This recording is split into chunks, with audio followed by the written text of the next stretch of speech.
Greetings, fanboys and fangirls. Jared here with a brand new review from Fanboys Forever. Now, before I say absolutely anything else, I want to sincerely thank all of the folks, viewers both new and returning, that commented on my personal update video. I talked about some really difficult things in that video and some things that have gone on just in my life and some happy things that are going on in my life as well. And I want to thank all of you for just so much support. And it just really meant the world to me. And thank you so much. I really do appreciate it. And my family really appreciates it. So thank you and God bless you all for those kind words. You know, in that video I talked about how, of course, things are going to be changing. And I doubt I'll be able to keep up with things the way that I have in the past. But thankfully, I was still able to get the movie Evil Lyn here from the 1987 Masters of the Universe film. I got this on Big Bad Toy Store, and it just so happened I had some store credit there, and that's probably the only way that this really could happen. So I am very appreciative of that. I'm so impressed that Mattel has managed to get this out. And anybody who's watched the channel for a while knows what a massive fan of that 87 movie that I really am. It's one of the first He-Man things I ever watched as a kid, and it's thanks to TBS running it a lot. And I remember I was always both puzzled and frustrated and fascinated by that movie. And over the years, I think through my nostalgia goggles, it has led me to really love it and to really love what they were going for. Regardless of maybe the character of some of the people who were behind the camera, but the people in front of the camera really shined. And one of those was Meg Foster as Evil Lyn. And so I was really excited when we first started hearing rumblings about an Evil Lyn figure coming in their Masterverse line. And I'm also really pleased to tell you that just from outside appearances here, of course I'm not opened it yet, but man, this is an absolute banger. This looks amazing. Of course we have the brand new box, you know, for Masterverse, and we have the Meg Foster likeness there and the rather ornate costume that she wears. And this is probably the most impressive, well, it's definitely the most impressive of all of the 87 paintings that they've done so far. And you can see that you can even get a really good look at Langella's face right there as Skeletor. It's not just a generic Skeletor. You can really totally see Langella's eyes back there. And this leads me to Meg Foster. This is definitely her. Beyond any doubt, this is her likeness, 100%. This is not a Skeletor and He-Man situation like we saw with those figures in Masterverse, you know, many months ago. They actually secured her likeness. So I think that that really does give me hope that maybe we might, you know, eventually see a redo or something for those original figures that came out and the likenesses, you know, just weren't quite there. So I think that there's definitely some hope to see that rectified in some fashion. I'm not sure. I'm not 100% sure yet, but we'll see. That leads me to some other details down here, and one of the coolest ones are the Skeletor troopers. I'm not really sure what you'd call them, but this was something mandated by Mattel for the actual film because He-Man couldn't just shoot and kill actual human antagonists. It had to be robots, according to them. So that's them back there. That lets me know that maybe, just maybe, that we're going to be getting figures of those guys. And especially Beastman right here. This is an awesome painting of movie Beastman who always looked a little more like Grizzlord. And I think that there's plenty of hope that we're going to get either of these guys. So I am very excited. I'm glad that we have the Cosmic Key in there because it's such a big part of the movie. And yes, we have Skeletor's big sky sled or starship, whatever you want to call it, that he rides around in 1987 and it looks amazing. Can we get this? Please, Mattel, can we get this? I know it's not going to happen. Probably. Maybe. We'll see. Now, on the back, we do have some nice product shots of Evil Lyn, with the head sculpt looking slightly different here. And in the background, you can actually see a rendition of that old matte painting of Castle Grayskull, which I love to see.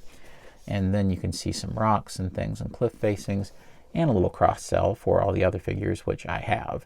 It says, after obtaining the Cosmic Key from Gwildor, Evil Lyn realized too late that he had a second. She led Skeletor's forces to Earth to capture the second key and prove her worth. And if that's not a Meg Foster likeness, I don't know what is. So it's definitely there. She is the evil leader of the army of Skeletors. On the side, we have more incredible artwork and a dead-on likeness to Meg Foster. So once again, this tells me that yes, this likeness has been legally secured for sure. All right, that's enough looking at the packaging. Let's go ahead and crack this open. It is worth noting that Evil Lynn's accessories do come in the little baggie. And for her accessories in that bag, she does come with this translucent, sparkly cosmic key and these open spellcasting hands, we'll say. And here she is, Skeletor's special friend, Evil Lynn. And I gotta say, this is looking really good. Yeah, first impressions are really strong here. I'm really liking how everything comes together. The visual is really nice. They definitely do enough when it comes to those small little details. And we'll get right into it. Let's just go ahead and hone in on the head sculpt, just so that we can get a better idea of what we're working with here. I think that for my money, that this looks plenty like Meg Foster for me. I think that the face printing is right on in terms of just alignment. It's pretty well perfect, I have to say. The lips and the eye makeup and everything looking really good.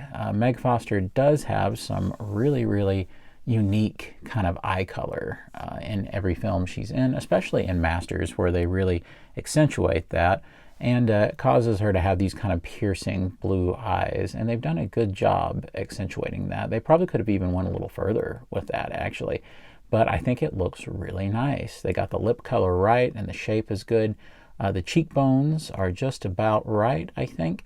It definitely has the correct shape for the head, and she has kind of a prominent chin and jaw there, and I think that that really does the job.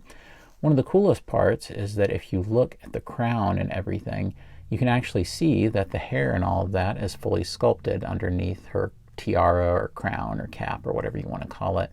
So it's nice. I'm not sure exactly what the inner workings of it are, and no, I don't believe it's detachable at all. I think it's just meant to stay on. Of course, it never comes off in the film.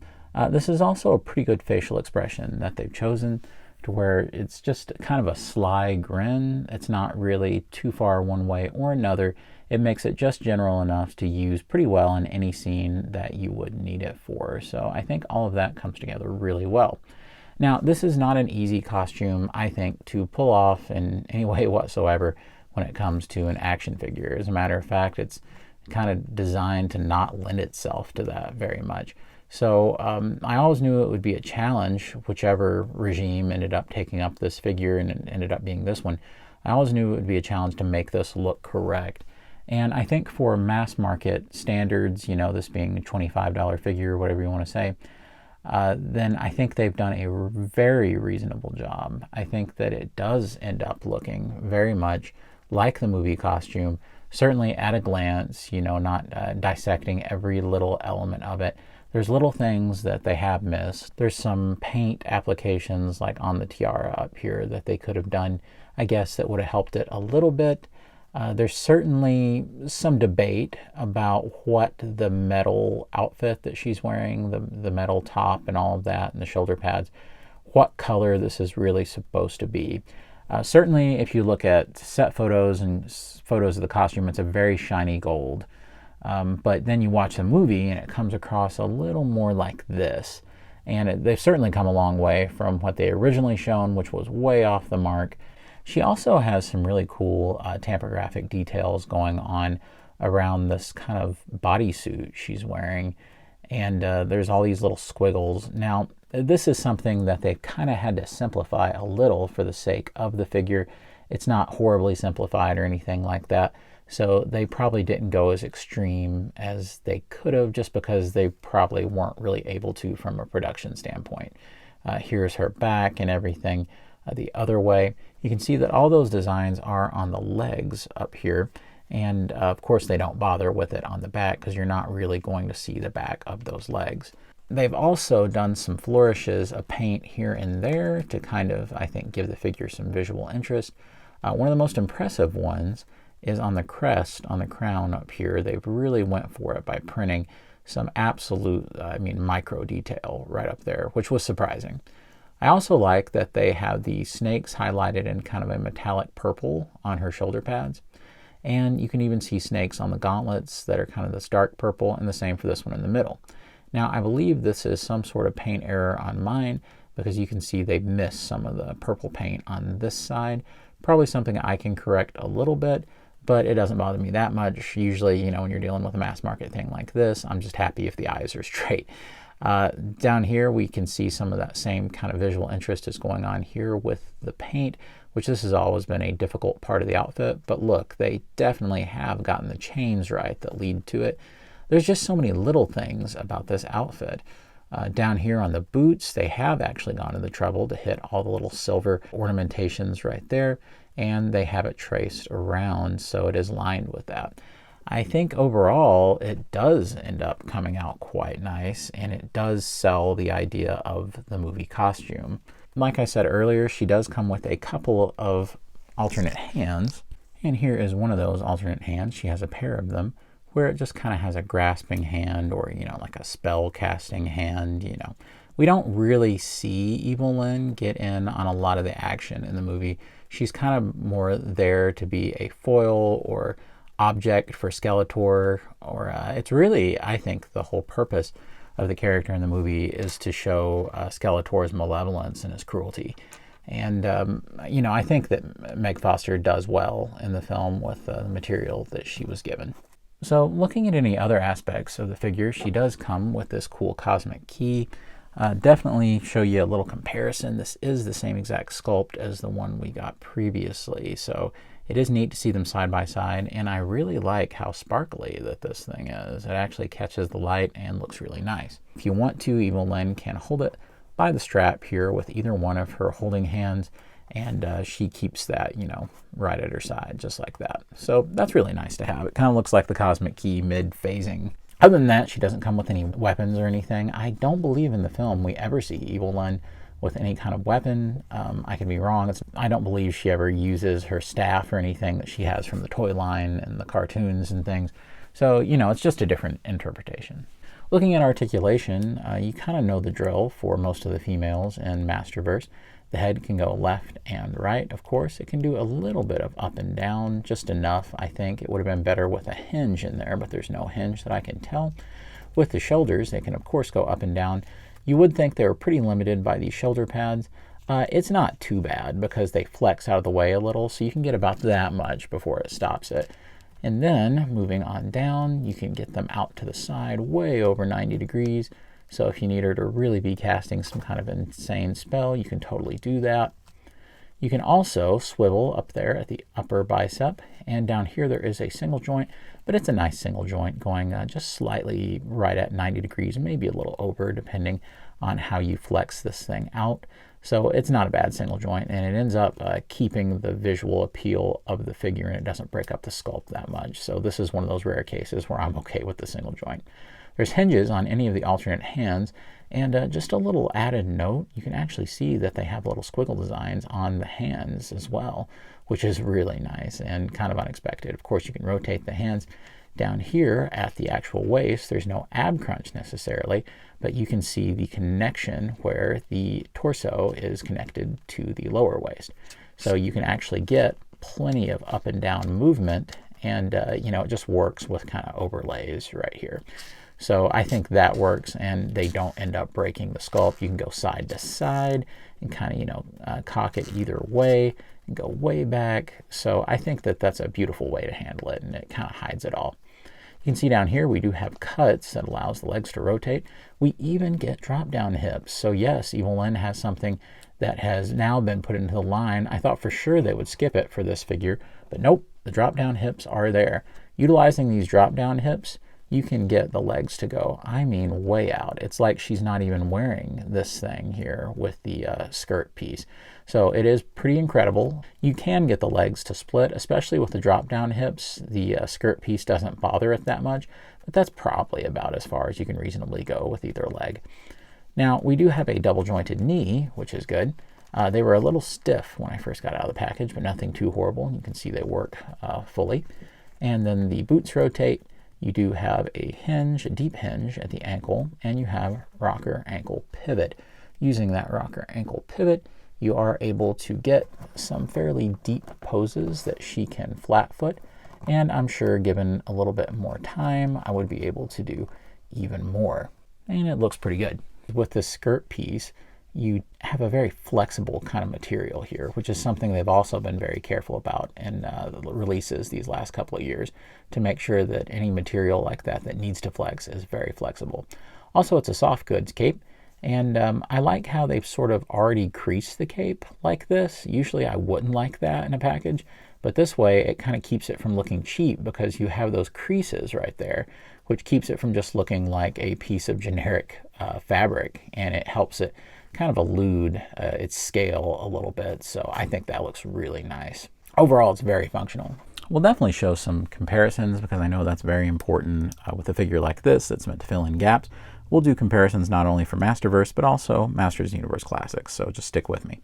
First of all, we're going to start with the most basic comparison of all, which would be her line mate with Masterverse Skeletor. And I think these are just a perfect match in terms of scale. It's exactly what I would expect in my mind's eye for how they would look side by side. And I think this will be perfect to capture any of the scenes from the film between them. Which naturally will lead us to the next most important comparison, and that's with He-Man from Masterverse, the movie version. Keep in mind, this is not the stock head that He-Man comes with. That head is awful. This is the secondary market head that I ordered, and I have a whole video about it. So you can see that they look exactly how you would expect, with Dolph Lundgren towering over Meg Foster. Of course, we'll get into some of the Masters of the Universe Classics kinds of comparisons. Once again, this is not the stock head, even though the Horseman did a really good job on a non-likeness, like Dolph-ish He-Man head. This is, once again, that same company. And I think that they end up looking really good together. So if you need this Evil Lyn to go with Classics, you can totally do that. But I think the more pressing comparison will be Skeletor. Here is your basic Skeletor, who is definitely, you know, less Langella and more comic booky here. And they look just as good together, being nearly the same height as the other Skeletor. I think they look fantastic. So this figure can fill in a whole lot of gaps. And also very important is how she looks with God Mode Skeletor, which is something that I hope Masterverse figures out how to do. I don't know if they can possibly approach how good this one turned out, but I think these look great together. And if you want to fill in the ranks of evil warriors, you most certainly can do that with Karg. And there he is. Karg, definitely, in my mind, he's shorter in the movie, but you know, it still looks good. And Blade. Strangely, Blade seems a little too short compared to Evil Lyn, but you know, who knows? But they still look decent together. Just so you know, yes, the head can come off. It did seem to not want to come off quite as much as other figures in the line, though, so just be aware of that. So you can see that the cape is completely removable. So if you want something that's a little more like maybe the classic Evil Lyn, you can totally do that. Although we never see her rock this look in the movie, this is her without the cape. Certainly the cape and everything looks better because I think the figure is proportioned to account for it. Looking more like a Slave Leia or something there. You know, honestly, the only missed opportunity that I can see with this figure is maybe it would have been nice if they would have given us a movie version of Evil Lyn's wand, you know, her staff, whatever you want to call it. I think that would have been really cool because right now she feels kind of sorely lacking in any kind of implement or weapon.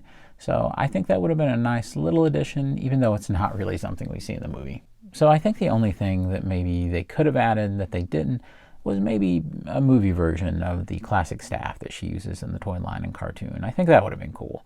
But honestly, she doesn't really use it in the film. You don't really see it. So, you know, I think they did a good job with what they had. Other than a slight little paint misalignment down there, this is pretty darn perfect, I have to say. So, very nice. And just for fun and just because I have it handy, here is Evil Lyn when she becomes the Sorceress of Grayskull in Masters Universe Revelation. And just for fun, here she is alongside a good old Sarad. And here she is with my only Billy Barty action figure. One thing I can say with a whole lot of certainty is there must be a whole lot of genuine love for that 87 Masters movie at Mattel, or at least with their current regime of designers and line management people.